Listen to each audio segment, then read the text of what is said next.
Good day po sa inyong lahat. Welcome na naman po sa another episode ng ating vlog na kung saan ang topic po natin for today ay tungkol na naman sa isa sa mga kaganapan sa ating buhay. Pero bago po tayo magsimula, nais ko po muna kayong batiin ng isang napakainit na maligayang Pasko at manigong bagong taon. Mas pagpalain sana tayo, mas i-bless sana tayo ni God. Yan, mapa-career man po yan, negosyo at love life.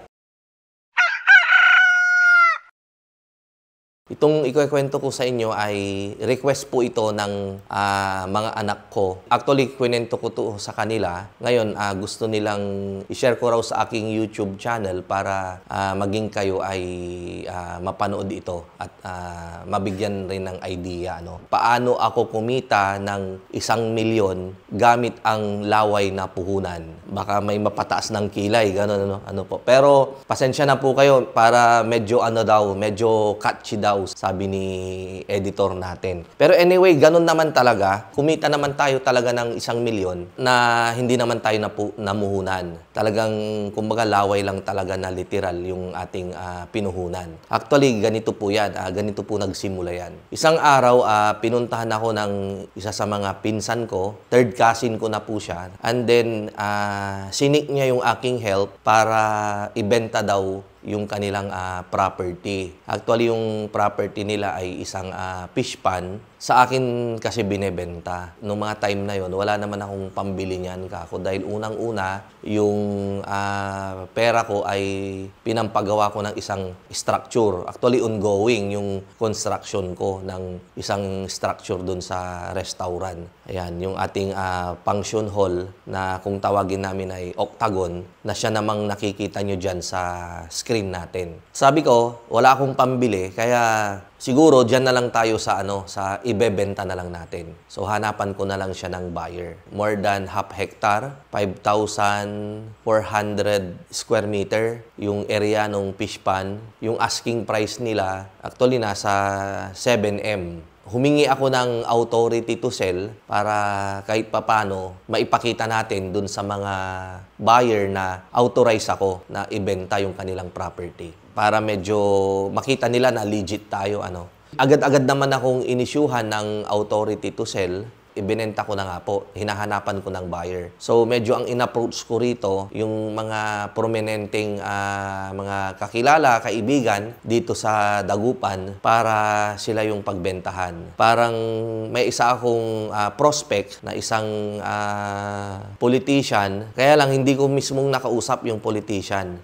Ang nakausap ko lang yung mga pinagkakatiwalaan niya rin na tauhan. And then tumawad sila 6 million. Sinabi ko dun sa mga auntie ko, second cousin ng daddy ko yung mga yon, yung mga may-ari. So, sinabihan ko sila na tinatawadan ng ganito. Kaya lang, ang problema, hindi alam ni buyer kung kanino niya ipapangalan yung title kapag binili niya. So, parang andun sila sa stage na pinag-iisipan kung kanino ipapangalan.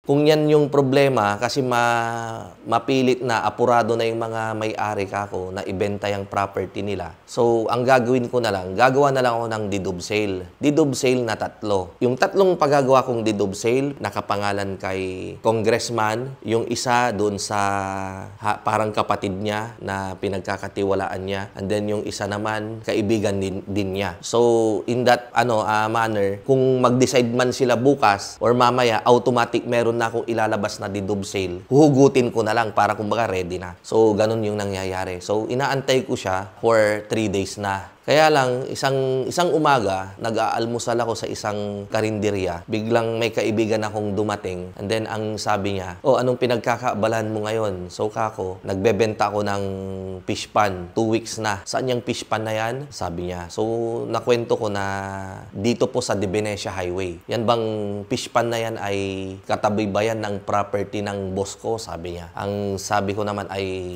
konektado, katabi niya mismo, pilapil lang yung pagitan. Oh, so kung katabi pala niyan, bakit hindi mo ibenta kay boss ko, sabi niya. Sabi ko naman, nauna kasing kausap ko tong mga to. Agad-agad niyang tinawagan yung kanyang boss at sinabihan na, ma'am, may binebenta po si Kagawad Sydney. So 2013 po yun kung di ako nagkakamali. Kagawad ako nun sa barangay. So ang sabi naman nung boss niya, kinausap niya ako, malinis ba yung papeles niyan, Kagawad? So kako, malinis po. Sige, kung malinis yan, kung magkano yung tawad ng bumibili sa'yo, ganun na rin yung tawad ko, sabi niya. Pagawa ka na kaagad ng deed of sale. So sabi ko, ma'am, bigyan po natin sila hanggang bukas kasi nauna sila.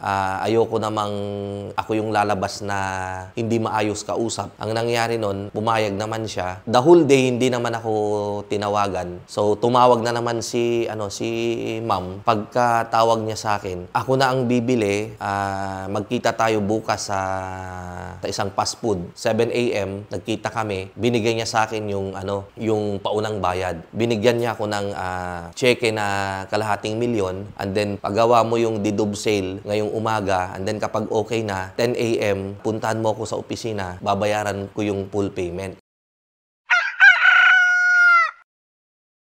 Punta naman tayo dun sa usapan namin ng mga seller, yung mga may-ari. So nung sinabi ko yung tawad nila na 6M, ang gusto nung uncle ko, ang gusto niya is 1.1 million dapat yung gusto nilang share. So kako, kung 1.1 million ang gusto nyong share, 6 kayo, 6.6 million. So yung 6.6 million, ang tawad lang nila ay 6 million. Abonado pa ako ng 600,000. Tapos ito namang mga babae, mga auntie ko, mga may edad na rin kasi, ang gusto naman, meron palang tumawad, a day ago may tawad siya, 4 million, dala niya na yung pera, so yung mga auntie ko apurado na ibenta. Kinausap ko sila, pinuntahan ko sila. Hindi lang nila mabenta kasi ayaw nila akong i-bypass kasi nga, nag-issue sila sa akin ng authority to sell. Kasi magkakapatid nga po sila na 6. Yung mga iba doon namatay na, ang nagre-represent na lang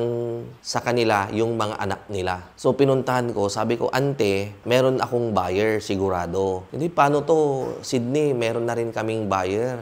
Ibibigay na namin sa 4 million. Kaya lang, ayaw pumayag rin nung dalawang kapatid namin, yung dalawang uncle ko. Papapayagin na namin sila para mabenta na to. So, kinompute ko, kung 4 million divided by 6, silang maghahati-hati. 666,000 po ang share ng bawat isa. So, ang nangyari po, kinausap ko yung 4 na auntie ko, sinabihan ko sila na mag-antay lang po kayo ng isang araw na lang. And then, kapag hindi ko naiabot sa inyo yung pera ninyo, kayo na po yung bahalang magbenta. Bibitawan ko na po ito. Tapos yung share ninyo dyan sa 4 million na pinagbebenta ninyo, ira-round up ko na lang po, gagawin ko na lang na 700,000 yung share ng bawat isa sa inyo, kako. Nakumbinsi ko po sila dahil 1 day lang naman yung hinihingi ko, tapos tataas pa yung kanilang share. Sige anak, papayag kami, basta hanggang bukas lang, ganon. So after naming nag-usap nung 4 na auntie ko, pinuntahan ko naman yung dalawang uncle ko. Alam nyo ba na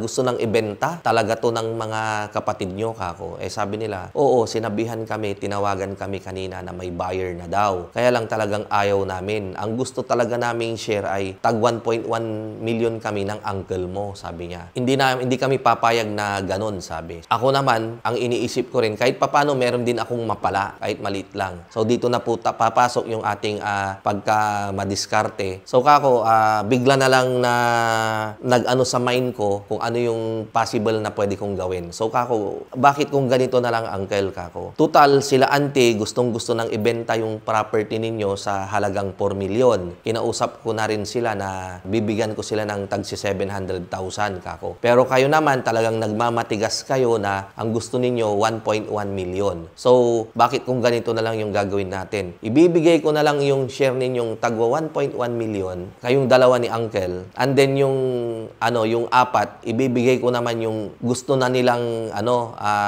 share kasi gusto na nga ibenta ng 4 million. Ang share ng bawat isa sa kanila 666,000. Pero ni round up ko, gagawin ko na lang na 700,000. So, sige, walang problema sa amin. Ganun sila. Papayag kami kapag ganyan. So, 4 person na tag 700,000, magkano po 'yon? 2.8 million. Yung dalawa po na tag 1.1 million, 2.2 million. So 2.2 million plus 2.8 million, pagsamahin natin, that is 5 million. Pumayag na po sila sa ganong setup. So ang nangyari, lumalabas po na kapag nabenta ko siya ng 6 million, ibibigay ko yung 5 million na share ng mga uncle ko, lumalabas po na meron akong 1 million na kita. So, ang problema, ganito na naman, kung paano ko makukuha yung aking parte. Pero nung nag-usap kami, balik po tayo dun sa nagpapagawa na ng deed of sale si ma'am para mabayaran niya na. Nagbigay na po siya ng paunang bayad na kalahating milyon. So, ang nangyari nun, ang gusto kong gawin ni ma'am, gagawa siya ng cheque na 4 na tag 700,000 and then dalawa naman na tagwa 1.1 million. Para every time na pipirma yung mga auntie ko, uncle ko, pagka-sign niya ng signature nila, sabay abot naman ng cheque nila, bayad nila. So, pumayag naman si ma'am. And then, syempre, mabilis si ma'am na magkwenta. Matagal na ring negosyante yan at napakagaling. Paano yung sobra, sabi niya? Kanino ko ipapangalan? Medyo hindi ako nakaimik kaagad. Nagets niya kaagad. Ang sabi niya, walang problema. Sa'yo ano, sabi niya sa akin. So sabi ko, opo, walang problema sa akin, sabi niya. Sa ganitong bilihan, negosyo, as long as pumayag yung seller sa presyo, pumayag din yung buyer sa presyo, and then pagkadating ng ganitong usapan ay may mga ganitong arrangement, wala nang problema. Sa akin, wala nang problema yan. Wala na akong pakialam dyan. Kasi pumayag na ako kung magkano yung ibabayad ko doon sa binibili kong property. So, thank you kakong ganon. In-issue niya sa akin yung 1 million na check din. Ayan. So, natapos ako 2 p.m. same day. Doon kami sa restaurant nagpirmahan. And then pagkapirma, kanya-kanyang palit na po ng cheque. Natapos po yung aming transaction nung araw na yon. Ganon po ako kumita ng 1 milyon sa pamamagitan lamang po ng pag-aahente. Maganda rin po ang maging yung ahente. Kahit na yung sa 3% na lang po tayo kikita kapag tayo ay nakabenta, magbibigay si seller ng 3% na komisyon ay maganda-ganda na po yun. Nagkataon lamang po na yung property na binebenta ko ay prime lot, kailangan na rin talaga ng pera ng mga kamag-anak ko. Napilitan na rin po kaming ibenta talaga. That was 10 years ago pala kasi 2023 na po ngayon. At kagawad po ako. Huling taon po yun ng pagiging kagawad ko nung 2013. I-share ko lang po bago ko tapusin yung ating video. Yung property na yun, na nabili ng 6M after 10 years, kitang-kita na po talaga yung potential niya na talagang prime lot siya. Sa harapan niya may mga establishment na, andun na yung Wendy's, andun na yung Boss Coffee. Doon po to sa may Divinesia Highway. Although, sa buong stretch po ng Divinesia Highway, ako po yung naunang nag-put up po ng negosyo doon, yung aking restaurant. Ayan. So, alam nyo po kung magkano na po ba yung binenta kong property na yon? Times 10, times 15 na po dun sa pinangbenta ko. Basta tatabunan po. Kaya lang medyo madugo yung pagpapatabon ngayon.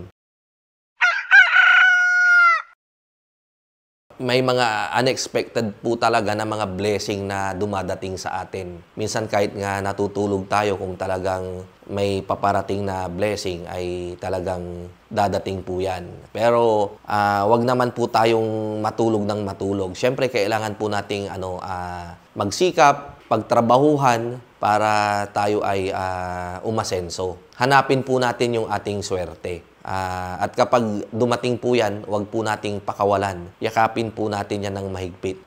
Ingatan po natin. Bago ko wakasan yung video, binabati ko na naman yung mga napakasipag nating OFW na talagang nagpakalayo-layo sila para makipagsapalaran. Hinahanap din nila yung kanilang swerte para buhayin, mabigyan ng magandang kinabukasan yung inyong mga pamilya. Hanggang sa muli po, ito po ang inyong kaibigan, ang inyong kamanukan, walang iba kundi si Mang Mags na nagsasabing Happy New Year po sa inyong lahat. Ayan. God bless po and mabuhay. Thank you po, thank you.